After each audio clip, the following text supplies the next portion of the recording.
Сёння ж вялікая серада, папялец, а ты ўжо ў гэтым тэлефоне сядзіш. Мамо, я заняты. Які пост, я не маю часу.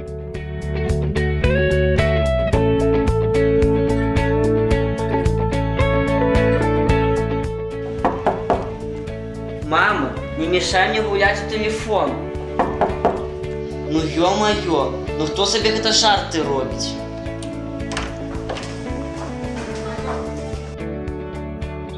Добрый вечер. Вы хто?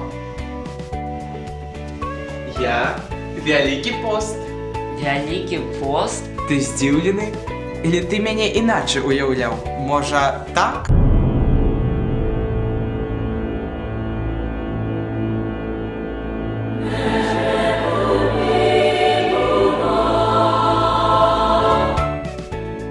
Так ты мяне уяўляў? Ну так, а як яшчэ? Божа, чаму такая вёска? Чаму вы мяне так малюеце? Пост – гэта час сустрэчы з найважнейшым госцем. Гэтым госцем ёсць Хрыстус Пан. Ці на сустрэчу з такім важным госцем ты выйшаў бы у пакутніцкім убранні? Думаю, што не. Правильно! Таму я выглядаю так. Пост – гэта час прыбліжэння да Хрыста, які з'яўляецца мэтай чалавека. А як не прыблізіцца да яго? Я памагу табе. Дам табе 3 падказкі. Першае. Пост – гэта момант нашага ўмеркавання. Смачна есці. Адмаўляючы сабе некаторыя стравы, мы адчуваем голад. Голад – гэта стан, які сігналізіруе нам аб тым, што чагосьці нам не хапае.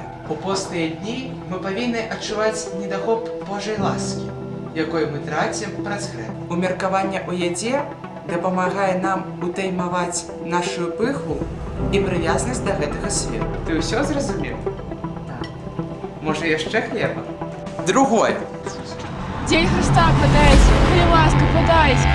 День Христа подайте, коли ласка, подайте. Ради Христа подайте, подайте, коли ласка. Сядять тут, жабрують гультаї. Лепі на працю йти.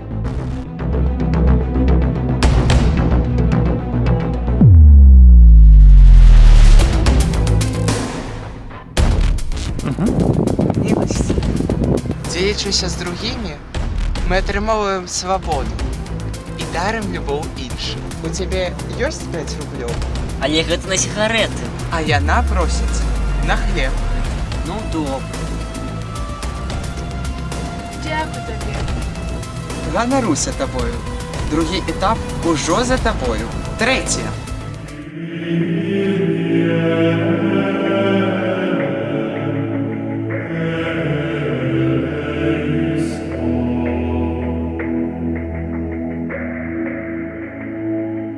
Молитва.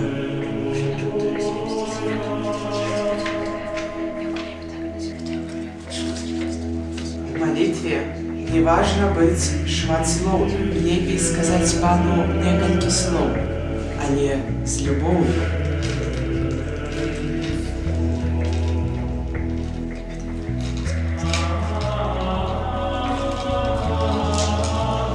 Не кожны, хто кажа мне пане, пане, уходзі ў валадарства нябеснае, але толькі той, хто выконвае волю Айца майго.